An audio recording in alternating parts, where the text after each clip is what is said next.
Hi, this is Jean, and I am going to talk to you a little bit about my experience using IEW Structure and Style Level 1A so far. The program comes with a binder. The student binder is over 200 pages long, and you can put the binder at the beginning or the pages from the binder at the beginning or at the end of where you have your tabs here. If I were using this with a large group, a classroom of 20 students, I would make sure that the packet that comes with it is in a separate place and everything is pulled out as it is needed, because otherwise you're going to have binder pieces all over the place. It is 200 pages long times 20 students. That could be a lot of pages to sort through. They are numbered, but that's still a lot. You get either the DVDs or the forever streaming. I chose DVDs because we're doing this at church and we do not have Wi-Fi there. So we do this with a group of families. We did this past summer. It's September right now. And we did this with a group of families who were interested in having their kids work on writing over the summer. So we met on Sundays at 1 o'clock, from 1 o'clock until 2:30. And there are two parts of each video for each week. And Mr. Pudawa himself, the founder of IEW, he teaches on the video, which again, you can get on streaming or DVD. And they're not meant to be watched one right after the other, but because we only had the one meeting time, we did watch both videos and do the work that he told us to do with the videos.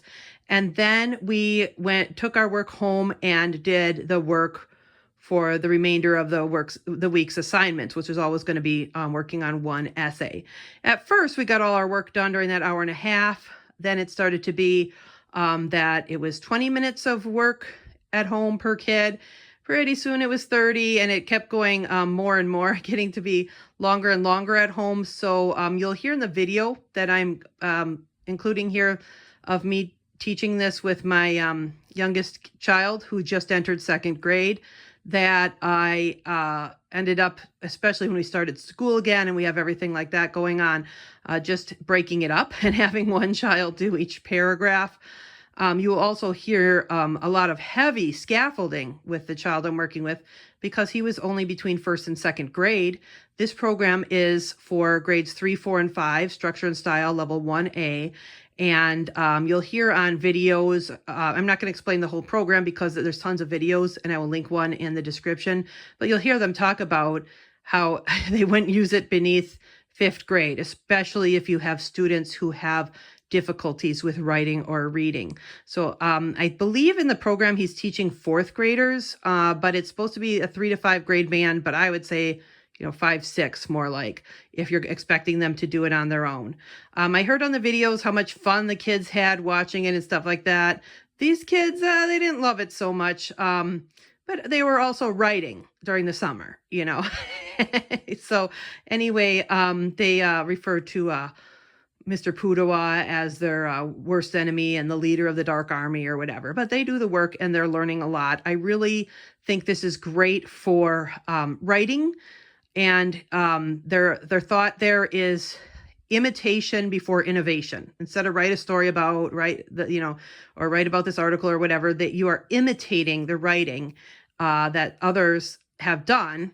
And then you're going to be able to innovate from that. So you don't start with innovation. We don't start by having the kids do their own thing. We have them imitate first so that they can learn how to do it well.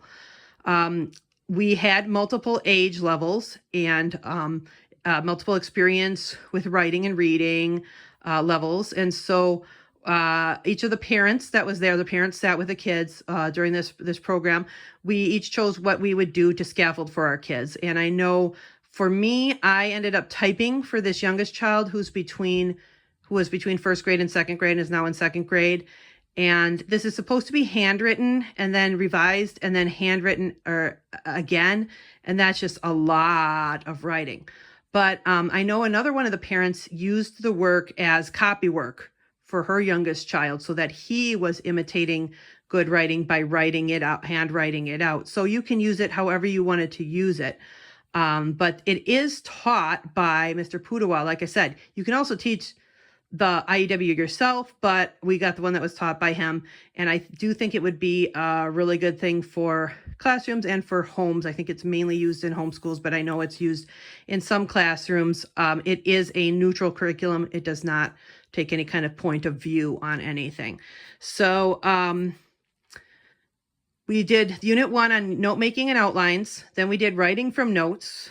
Weeks 2, 3, 4, and 5. We did retelling narrative stories in weeks 6, 7, and 8. And we did summarizing a reference in weeks 9, 10, 11, and 12. We have not gotten to anything past that. So we did 12 weeks. So whenever I was in town over the weekend this summer, I held an IEW class. And if folks missed it, they grabbed the DVDs and got it watched at home to keep up with it.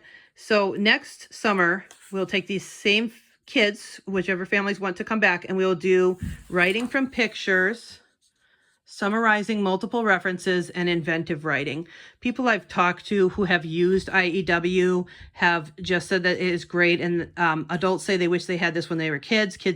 Young people, young adults who've been through the program have talked about how they've used it in college. And it's just a really great, like I said, way to get better at writing, but also at reading. It forces a close read because of how you're making the keyword outline and you're closely examining each sentence, and you can write 3 words and then unlimited, abbreviations and things like that. So it forces a close read, and then it forces you to rewrite it, but really focus on what is being said.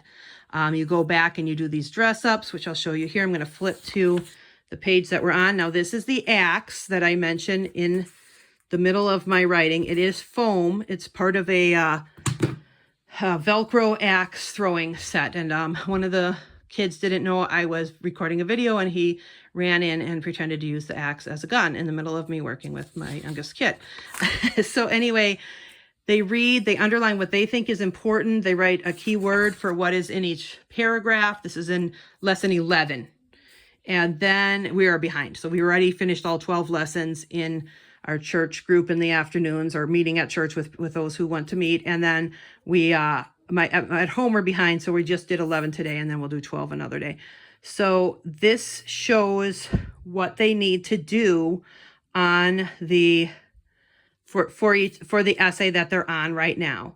So they need to do all these things, and then they have to go back and do the dress ups, which I think this is the most complex part. It's adding an ly adverb, a who which clause, checking the banned verbs to make sure they didn't use any, and using synonyms if they did use some, and then a because clause.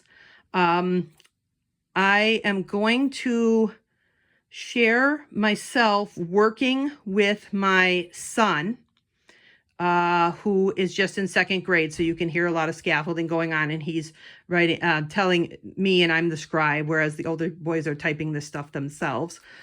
Keyword outline, by the way, looks like this. So this was written by my 5th grade son. And I'm also going to, after I have the video of myself working with my son on writing 1 paragraph, which was about the people of Antarctica, then I'm going to read a couple of examples of the narratives and say something about that. There's no video, it's just sound on this next part, which is me working with my son. If you do happen to see our computer, because I'm moving the phone, you'll see that we're working on the Antarctica paragraph, but since we're working on the last paragraph, this is the one he chose to write about. There's something about desert animals up here, rattlesnakes, because I use the same Word document each time, and then once I print it out, I don't need it anymore. So again, I'm going to have you listen to myself working with my son, and then I'm going to read a couple of narratives that my other sons wrote. Okay, so we're writing the 3rd paragraph of the Antarctica paper. You're doing this one. This is the one you chose, and then each of your brothers will do a paragraph. So we have, on Antarctica, there are people who are scientists. We have our who clause already. These researchers and these explorers and researchers go to Antarctica because, we have our because clause, they are cold, loving, and brave. Antarctica was first seen by people in 1820. Okay, we cross that one out because we use that sentence. Number 2, See what, can you give me a sentence out of this? No. We needed help with some of my notes here. What does it say? I don't want to do it. Because you're being recorded? No. Oh. Because I just don't want to do it. Yeah, I understand, but we're going to do it anyway. So tell me what this says. This word is expeditions. I know that. Okay, well then read it. Many expeditions You knew that was death, yeah. Okay. Many, so how can we make that into a sentence? Many expeditions, injury, death. We need some more words in there. Yeah.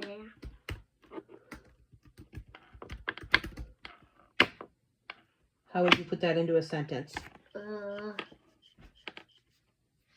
Many expeditions had injury and death. Had injuries and death. Okay. So now we have this sentence from number 2. Many expeditions had injuries and death. Okay. Cross out the number, what was that, 2 in the keyword outline for the third paragraph for Antarctica. Okay. There's another dead guy that you drew. All right. What about number 3?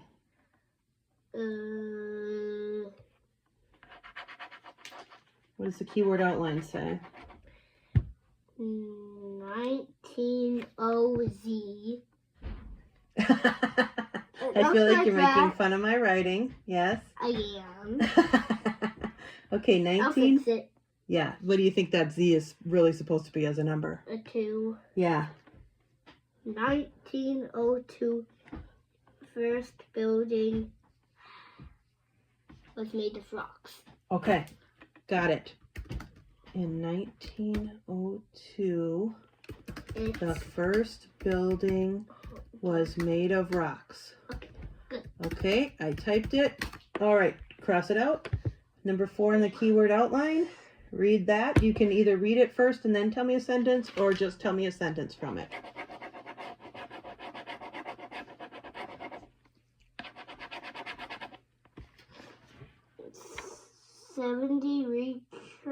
Research stations.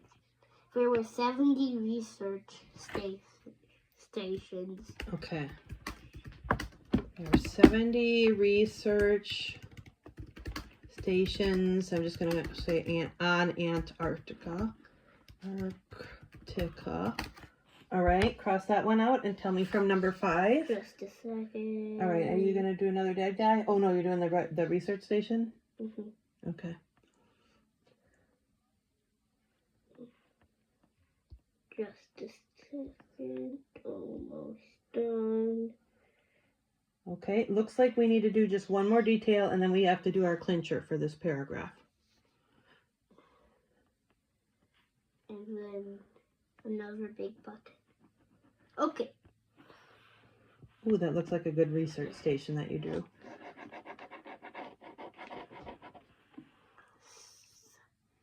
Summer 4,000 to 5,000 stickman. During the summer, during summer 4,000 to 5,000 stickmen. Okay, so stickman, of course, represents person because we can only do 3 words, but we can do unlimited abbreviations or pictures for our keyword outline. So, can you make that into a sentence for me?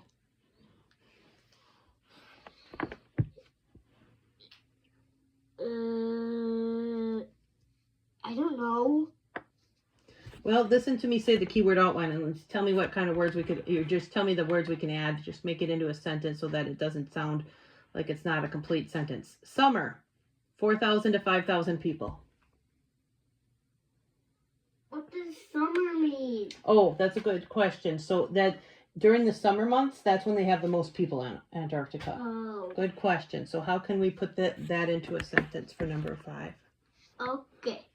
In the summer, there's 4,000 to 5,000 people. Okay.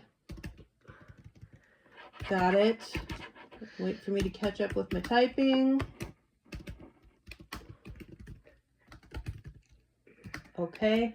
Now we need a clincher. Do you remember what we need to include in our clincher sentence at the end of our paragraph? No. Okay, that's okay. So the clincher, that's one we had to, remember how we had to say that special thing before we came in after our break that one day? Yeah. It repeats 2 to 3 keywords from the topic sentence. Okay. So our sentence up here says, on Antarctica, there are people who are scientists.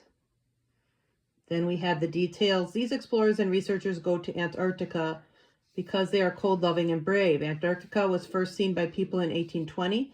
Many expeditions had injuries and death. In 1902, the first building was made of rocks. There are 70 research stations on Antarctica. In the summer, there's 4,000 to 5,000 people there. Okay, so we have to repeat some of these words. Antarctica, scientists, people Antarctica, there.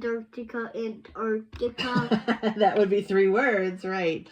That'd be 3 of the same word, though. So let's try something like, there are a lot of scientists on Antarctica. Would that make sense? Yes.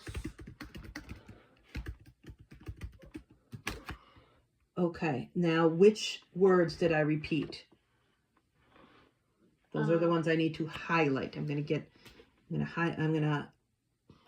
highlight those in yellow. Which ones did I repeat? Which main words? Our Antarctica. Yeah. What else?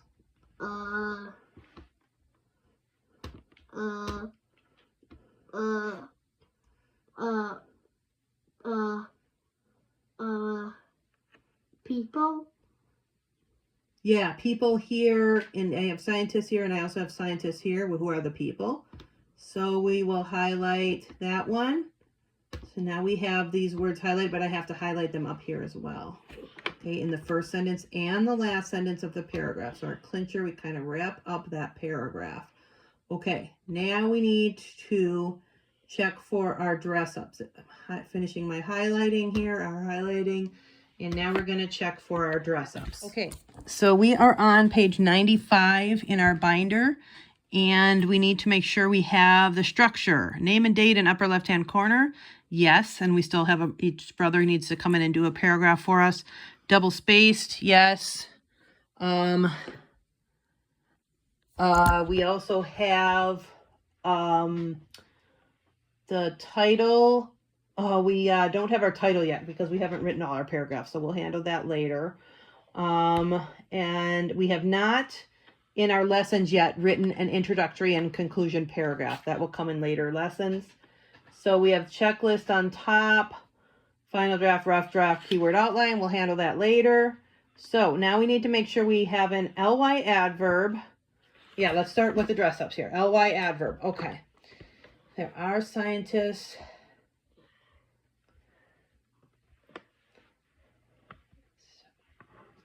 Okay, let's see. What would be a good word to add an ly adverb to? How about this one? These explorers and researchers go to Antarctica because they are cold-loving and brave. Can we say how they go with an ly adverb? Like, let's look at our ly adverbs. Like, sadly would not fit. Sadly go to Antarctica because they are cold-loving and brave? No. This can be the trickiest part.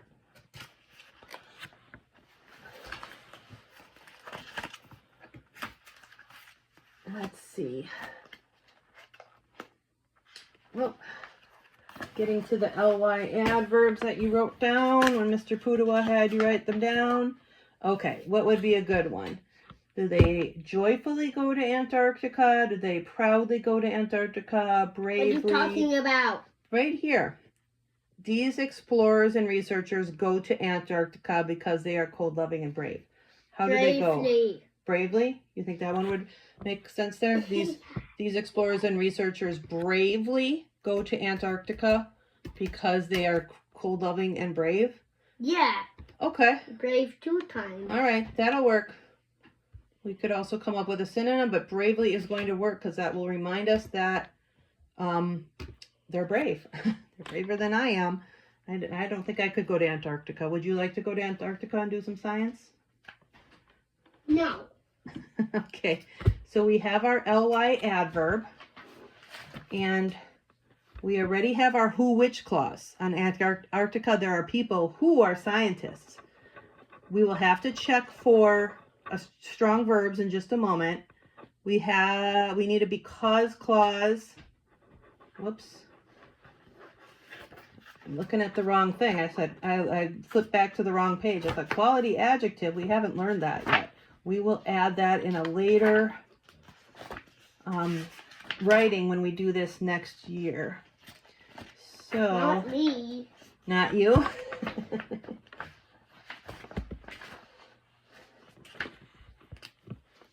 All right. I'm still finding, okay. Flipping back to the right page, page 91. So, oh no, not 91. 91 is summarizing. Okay, that's the lesson plan. Here we go. ly adverb. We have that. Who which clause. We already have. Because clause. These explorers and researchers bravely go to Antarctica because they are cold, loving, and brave. So we have that. Okay, and we're going to come back for this strong verb. And then on the mechanics on our checklist, capitalization, end marks, and punctuation, complete sentences, we already have that, and correct spelling. And because I'm your typist, your scribe, and your editor, I can tell you already have that here. Okay, so the only thing we need is nothing. We need to check for strong verbs. So we just need to look at our banned words. Okay, we cannot have said or say, see or saw, think or thought, go or went. So here are our verbs. Are, go, and... no, I'm actually making a video. I'm making a video. I need you guys to leave the room and calm down. Thank you. Okay. Just had a brother come in and fake shoot somebody with an axe. Yes, I said shoot with an axe. That was what was happening. Go. We have a go. And then we have are again. Seen was seen. Uh-oh. We got a couple problematic verbs, but we're going to fix these. Okay. These explorers and researchers bravely go to Antarctica because they are cold, loving, and brave. Let's find a different word for go. They can't go where? So we can't use go. So journeyed. Fly. All right, that'll work because they're cold, loving, and brave. Good. You thought one up without even looking at the list.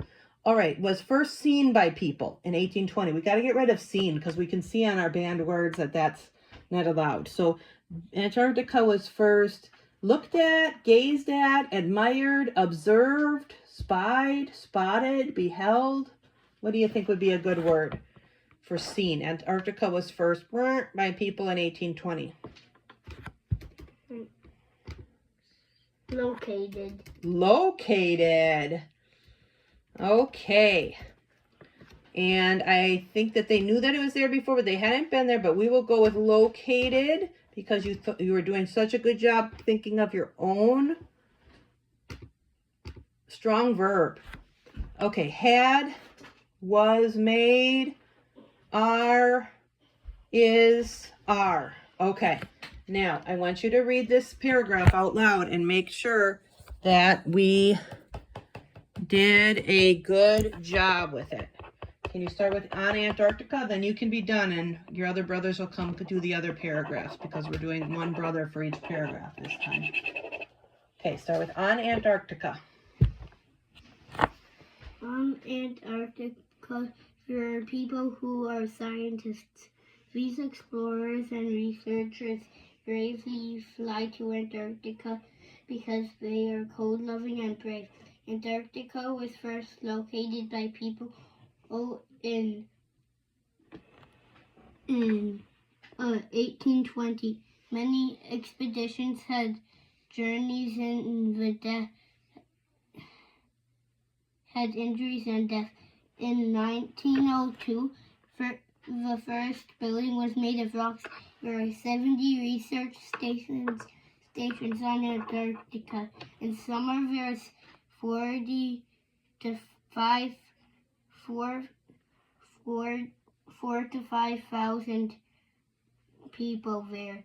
There are a lot of scientists on Antarctica. Great. That sounds great to me. Did that sound right to you?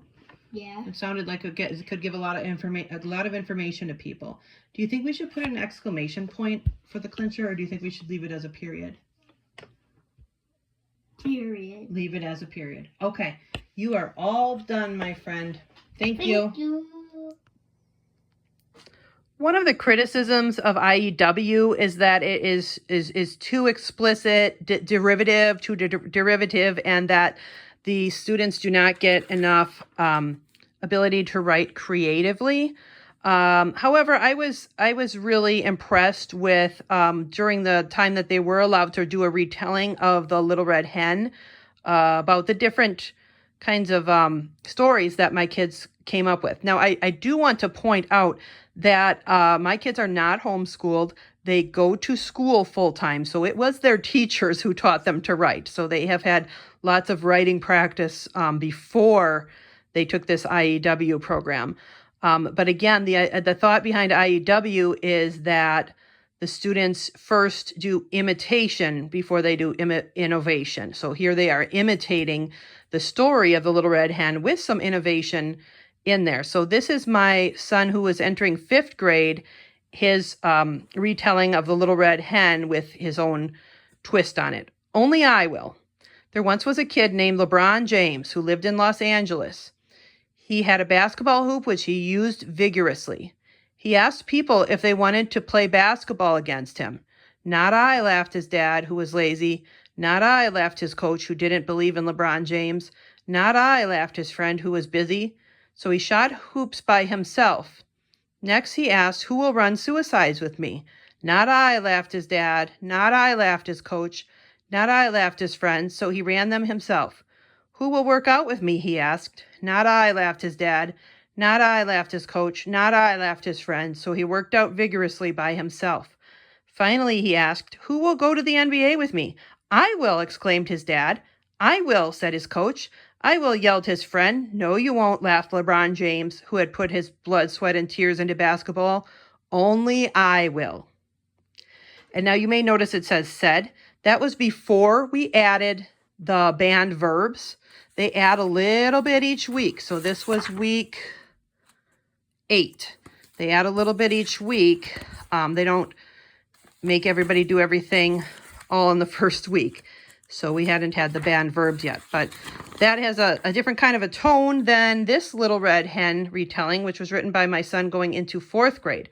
This one is called Leftover Pizza. Once upon a time, there was a hen called Little Red Hen, and she had busy chickies. There was a cat, and he was incredibly lazy. There was a pig, and he slept and ate. Then there was a turtle who was nice and helpful. Little Red Hen wanted to make some hamburgers. She asked, who will help me plant the wheat? No, replied the cat, who was just lying around.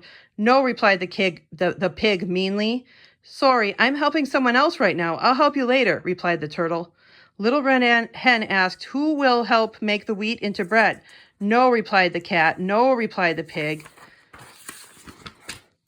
Sorry, I'm still helping this guy. I'll be done in a bit, replied the turtle. Who will help me get the cheese? Asked Little Red Hen. No, replied the cat. No, replied the pig. Sure, replied the turtle kindly. Who will help me make ketchup? Asked Little Red Hen. No, replied the cat, who was still just lying around. No, replied the pig. Not right now. There's another guy needing help, replied the turtle. Who will help me eat the hamburgers? Me, replied the cat, jumping up and down crazily. Me, replied the pig. No thanks, I don't like hamburgers, replied the turtle. Then the Little Red Hen stated, okay, we can eat the hamburgers. They all ate hamburgers happily ever after, except for the turtle, who had leftover pizza. And that's why the title is Leftover Pizza. So overall, yes, I would recommend this program. One more thing that somebody said in one of the videos that I thought was interesting, he does move very slowly. Mr. Pudawa talks about how he didn't like writing. He tries to warm everybody up with a joke and stuff like that. It's very different from our curriculum that we do at our church in the afternoons during the school year, which is Latin, where it's like, here's this, there's that. Okay, now go do your work. So somebody suggested on the streaming to speed it up to twice speed for those kids who are getting a little bored by that. But some kids may enjoy it at the speed that it is. We did watch it at the speed that it was presented. So yes, I do recommend IEW from what I have seen so far, which has been lessons 1 through 12 of Structure and Style, Level 1A.